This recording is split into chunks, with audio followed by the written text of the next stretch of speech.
Shalom, salam berkat dari kami untuk pendengar sekalian. Saat ini pendengar akan diberkati dengan program Hari Ini Harinya Tuhan bagian yang ke-8. Sebuah program rohani tentang doktrin Alkitab yang menolong kita untuk semakin tertanam dalam kebenaran firman dan bertumbuh dalam kemuliaan. Bersama hambanya, Pendeta Gilbert Lumwendong, STH. Banyak orang merasa doktrin Alkitab sebagai sesuatu yang membingungkan. Tetapi tahukah saudara bahwa doktrin Alkitab intinya adalah memahami Alkitab dengan benar, dengan pemahaman yang sistematis, sehingga kita terus dapat tertanam di dalam kebenaran firman, sehingga kita terus bertumbuh di dalam kemuliaan Allah. Buka hati saudara sekalian untuk menerima berkat-berkat firman-Nya hari ini. Salah satu keharusan penting kita sebagai anak-anak Tuhan adalah keharusan untuk bersukacita. Mungkin sebagian kita berkata, waduh, ini pendeta udah mulai aneh-aneh.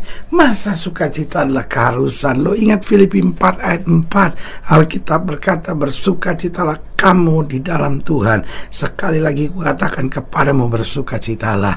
Ingat Alkitab berkata, Tuhan Allah ada di antaramu sebagai pahlawan yang memberi kemenangan. Tuhan bergirang karena engkau dengan sukacita. Berarti berani saya katakan bahwa sukacita adalah perintah Tuhan. Di dalam Mazmur dikatakan, masuklah gerbangnya dengan sorak-sorai, beribadahlah kepadanya dengan sukacita.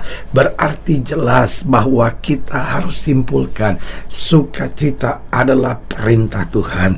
Dan yang kedua, sukacita adalah kehendak Tuhan. Kalau dia perintah Tuhan, dia kehendak Tuhan, berarti bukan sebuah pilihan, tetapi sebuah keharusan buat kita untuk bersukacita. Pertanyaannya, sukacita apa yang harus kita miliki? Yang pertama, sukacita melayani Tuhan. Artinya apa? Kalau kita boleh melayani Tuhan, itu adalah sukacita tersendiri. Kenapa sukacita tersendiri? Karena kita ini orang yang terbatas, orang yang lemah, orang yang memiliki begitu banyak kekurangan. Tuhan itu hebat, Tuhan itu sempurna, Tuhan itu maha kuasa, tetapi Tuhan mau dilayani oleh kita. Bukankah ini sebuah kehormatan tersendiri? Bukankah ini sebuah kebanggaan tersendiri? Itu sebabnya kita harus sukacita melayani Tuhan.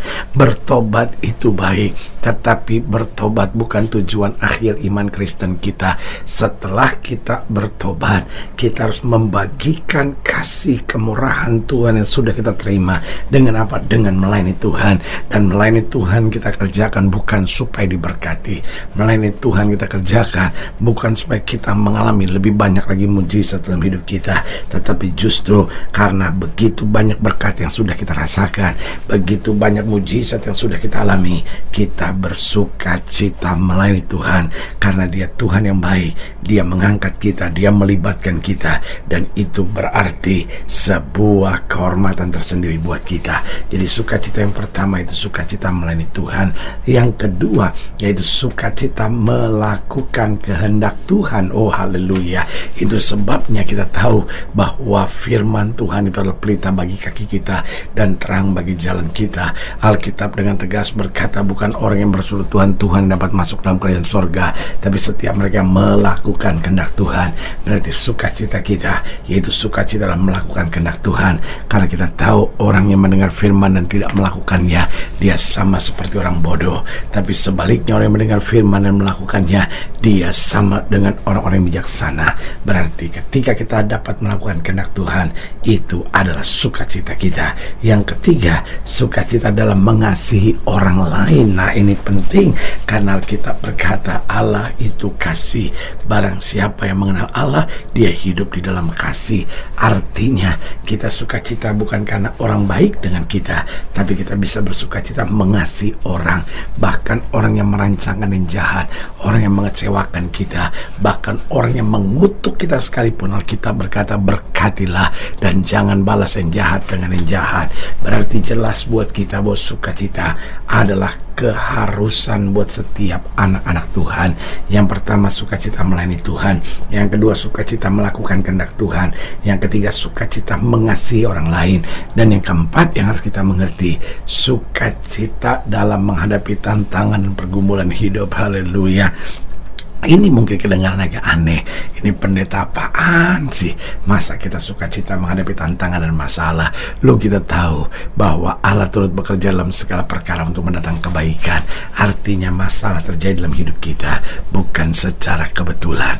Kalau Tuhan izinkan masalah, pasti ada maksud indah di baliknya.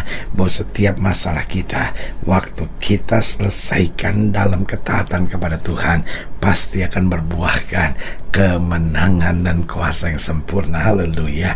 Karena itu saudaraku yang kekasih dalam Tuhan, buang sungut-sungut, buang keluhan, buang pemberontakan serta emosi yang labil dalam hidup kita, tapi mulai belajar bersukacita. Kita bersukacita melayani Tuhan, kita bersukacita melakukan kehendak Tuhan, kita bersukacita dalam mengasihi orang lain, kita bersukacita menghadapi berbagai tantangan dan pergumulan hidup ini. Haleluya. Selamat datang dalam program kita hari ini, Harinya Tuhan, sebuah program rohani yang kembali mengingatkan kepada kita betapa pentingnya kita menjadikan firman Tuhan sebagai dasar keseharian hidup kita. Karena selama kita jadikan firman Tuhan sebagai dasar keseharian hidup kita, langkah-langkah ke depan kita penuh dengan kepastian, kemenangan, berkat, mujizat, dan perkara-perkara besar. Haleluya. Dalam program ini kita sedang membahas tentang harus bersukaria di hadapan Tuhan. Waduh, berarti jelas buat kita bahwa salah satu keharusan penting bagi kita sebagai anak-anak Tuhan adalah keharusan bersukacita di hadapan Tuhan. Haleluya. Nah, saudara gue yang kasih dalam Tuhan, dalam pembahasan tentang harus bersukaria di hadapan Tuhan, kita mau sama-sama belajar dari Ulangan pasal 12. Ulangan pasal 12 ayat yang ke-8, Ulangan 12 ayat 8 sampai ayat yang ke-12. Ulangan pasal 12 ayat yang ke-8, Ulangan 12 ayat yang ke-8, terus akan kita kupas sampai ayat yang ke-12. Ulangan 12 ayat 8 sampai 12, demikian firman Tuhan. Jangan kamu melakukan apapun yang kita lakukan di sini sekarang, yakni masing-masing berbuat segala sesuatu yang dipandangnya benar. Sebab hingga sekarang kamu belum sampai ke tempat perhentian dan ke milik pusaka yang diberikan kepadamu oleh Tuhan Allahmu. Tetapi apabila nanti sudah kamu seberangi sungai Yordan dan kamu diam di negeri yang diberikan Tuhan Allahmu kepadamu untuk dimiliki, dan apabila Ia mengaruniakan kepadamu keamanan dari segala musuhmu di sekelilingmu, dan kamu diam dengan tentram, maka ke tempat yang dipilih Tuhan Allahmu untuk membuat namanya diam di sana, haruslah kamu bawa semuanya yang kuperintahkan kepadamu, yakni korban bakaran dan korban sembelihanmu, persembahan persepuluhanmu dan persembahan khususmu, dan segala korban nasarmu yang terpilih yang kamu nasarkan kepada Tuhan. Kamu harus bersukaria di hadapan Tuhan Allahmu. Saya ulangi sekali lagi ayat yang ke-12. Kamu harus bersukaria di hadapan Tuhan Allahmu. Kamu ini anakmu laki-laki dan anakmu perempuan, hambamu laki-laki dan hambamu perempuan, dan orang Lewi yang di dalam tempatmu, sebab orang Lewi tidak mendapat bagian milik pusaka bersama-sama kamu. Saudaraku yang kasih dalam Tuhan, penekanannya jelas bahwa kamu harus bersukaria di hadapan Tuhan. Nah, pertanyaannya, bagaimana kita bisa bersukaria selalu di hadapan Tuhan?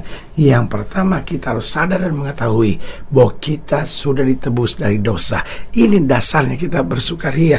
Kita bersukaria bukan karena nggak ada masalah. Kita bersukaria bukan karena semua yang kita inginkan terjadi. Ada kalanya semua yang kita inginkan bisa terjadi. Tapi saudaraku yang kasih dalam Tuhan, kadang-kadang kita sudah berdoa, tetapi semua terjadi tidak seperti yang kita harapkan. Tapi kita tetap bisa bersukaria. Kita tetap bisa bersukacita.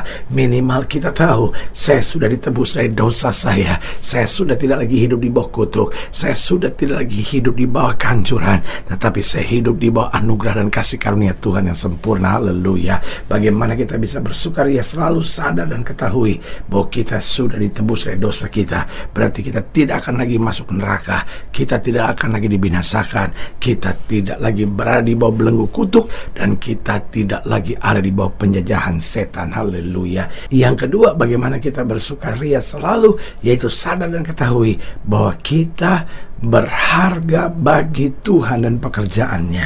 Oh, karena itu untuk kita Yesus mau mati. Kita berharga. Makanya Alkitab berkata, we are the apple of His eye. Kita ini biji matanya Tuhan. Kita berharga bagi Tuhan dan pekerjaannya. Itu sebabnya saya selalu yakin bahwa tanpa Tuhan kita tidak mampu. Tapi tanpa kita Tuhan tidak mau. Saking berharganya kita sampai Tuhan buat perjanjian, satu tas rambutmu pun tidak akan jatuh ke tanah tanpa izin Tuhan. Haleluya. Yang ketiga, bagaimana supaya kita bisa bersukaria selalu? Sadar dan ketahui bahwa roh yang ada di dalam kita lebih besar dari roh yang ada dalam dunia ini, sehingga apapun boleh terjadi, kita tetap maju dengan semangat, kita tetap melangkah dengan iman, karena roh Allah yang ada di dalam kita akan memampukan kita untuk menang atas segala roh-roh dunia ini. Haleluya. Dan yang keempat, yang terakhir saya pelajari, bagaimana kita dapat bersukaria selalu. Yang pertama, sadar dan ketahui bahwa kita sudah ditebus dari dosa. Yang kedua, sadar dan ketahui bahwa kita berharga bagi Tuhan dan pekerjaannya. Yang ketiga, sadar dan ketahui bahwa roh yang ada di dalam kita lebih besar dari roh yang ada dalam dunia ini. Dan yang keempat, bagaimana kita bisa bersukaria selalu, sadar dan ketahui bahwa kita lebih dari orang-orang yang menang. Haleluya. Kita lebih daripada orang-orang yang menang. Betul kita ada tantangan, betul kita ada masalah, tetapi kita dapat berkata, aku cakap menanggung segala perkara di dalam Kristus yang memberi kekuatan kepadaku. Ini saatnya gereja Tuhan, anak-anak Tuhan, orang-orang percaya, murid-murid Kristus bersukaria selalu. Betul ada tantangan di depan kita, betul ada pergumulan di depan kita, tapi kita sudah ditebus dari dosa, bahwa kita berharga bagi Tuhan dan pekerjaannya, bahwa roh yang ada di dalam kita lebih besar dari roh yang ada dalam dunia ini, dan kita lebih daripada orang-orang yang menang. Haleluya.